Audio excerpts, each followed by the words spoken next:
Hello friends, आज हम blood के बारे में पढ़ेंगे। ब्लड जो होता है हमारी बॉडी में गहरे लाल रंग का होता है और ये कनेक्टिव टिश्यू होता है, मतलब तरल संयोजी ऊतक होता है। मतलब ये कनेक्ट करने का भी काम करता है और तरल होता है बिल्कुल। इसका जो पीएच होता है वो 7.4 होता है, जो ये हल्का क्षारीय होता है, ठीक है। और ब्लड जो होता है ये दो भागों से मिलकर बना होता है। एक जो होता है प्लाज्मा जो होता है ये 55% होता है हमारी बॉडी में, और कणिकीय भाग जो होते हैं ये 45% होते हैं।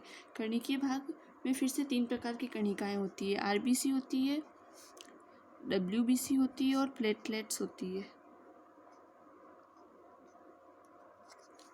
जो प्लाज्मा होता है इसमें 90 से 92% तक जल होता है, ठीक है। और जो अन्य पदार्थ होते हैं वो 8 से 10% होते हैं। अन्य पदार्थों में जो होते हैं कुछ मात्रा में हिपेरिन होता है। हिपेरिन जो होता है जो हमारा जो बॉडी में जो ब्लड होता है उसको पतला करने का काम करता है। हिपेरिन की वजह से ब्लड पतला होता है। और कुछ मात्रा में एंटीबॉडी भी होती है, जो कोई भी फॉरेन पार्टिकल हमारी बॉडी में आता है तो उसको नष्ट करने का काम करती है। कुछ मात्रा में इसमें होती है, बाकी इसके लिए स्पेशल एक कणिका होती है जो डब्ल्यूबीसी होती है। रक्त प्लाज्मा से अगर स्कंदन पदार्थ जो इसमें रक्त का थक्का जमाने का काम कर रहे हैं उनको अलग कर दिया जाए तो बचा हुआ जो पार्ट होता है उसको सीरम बोलते हैं।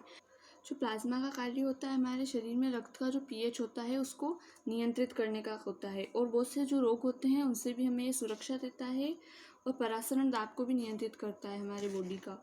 और पोषण व उत्सर्जन में भी सहायक होता है, क्योंकि पोषण पदार्थ भी ब्लड के माध्यम से शरीर में एक अंग से दूसरे अंग तक पहुंचता है, और जो उत्सर्जित पदार्थ होते हैं वो भी एक अंग से दूसरे अंग तक, जो हमारी किडनी तक जो होते हैं इन्हीं से पहुंचते हैं। और अब आगे पार्ट आता है ठोस कणिकीय भाग। ठोस कणिकीय भाग 3 प्रकार का होता है, आरबीसी, डब्ल्यूबीसी और प्लेटलेट्स। आरबीसी, डब्ल्यूबीसी और प्लेटलेट्स जो रेड ब्लड कार्पसल्स होती है, मतलब आरबीसी का पूरा नाम रेड ब्लड कार्पसल्स होता है, इसको इरिथ्रोसाइट्स भी बोलते हैं। इरिथ्रोसाइट्स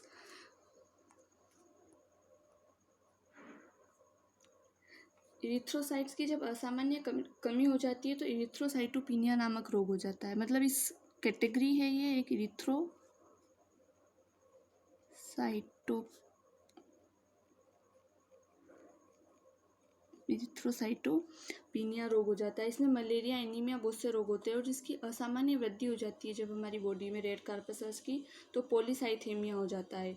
तो इसमें भी ऊंचाई वाले क्षेत्र में जाने पर ऑक्सीजन लेवल कम होता है, शारीरिक श्रम।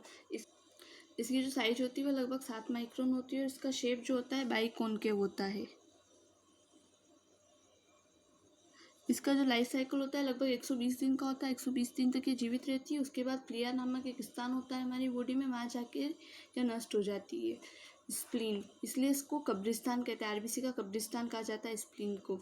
और आरबीसी जो होती है हमारी बॉडी की, उसकी सबसे खास बात ये होती है कि इसमें न्यूक्लियस नहीं पाया जाता है। यह जो है आरबीसी हमारे शरीर की एकमात्र ऐसी कोशिका है जिसमें न्यूक्लियस नहीं पाया जाता है।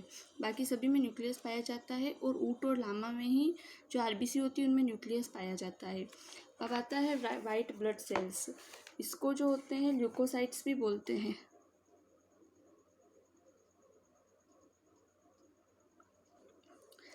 इसकी असामान्य वृद्धि से हमें ल्यूकेमिया रोग हो जाता है,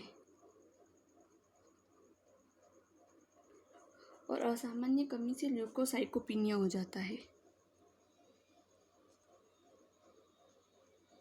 ल्यूकोसाइटोपिनिया, इसका आकार जो होता है कोई निश्चित नहीं होता है। लगभग जैसे हमारा अमीबा होता है उसके आकार की होती है, अपने आकार को बदलती रहती है। इसलिए पतली से पतली जो नलिका होती है उसमें भी जा सकती है। इसकी साइज जो होती है 12 से 20 माइक्रोन होती है। और अगला आता है प्लेटलेट्स। प्लेटलेट्स जो होता है इसका मुख्य कार्य होता है हमारी बॉडी में ब्लड क्लोटिंग करना।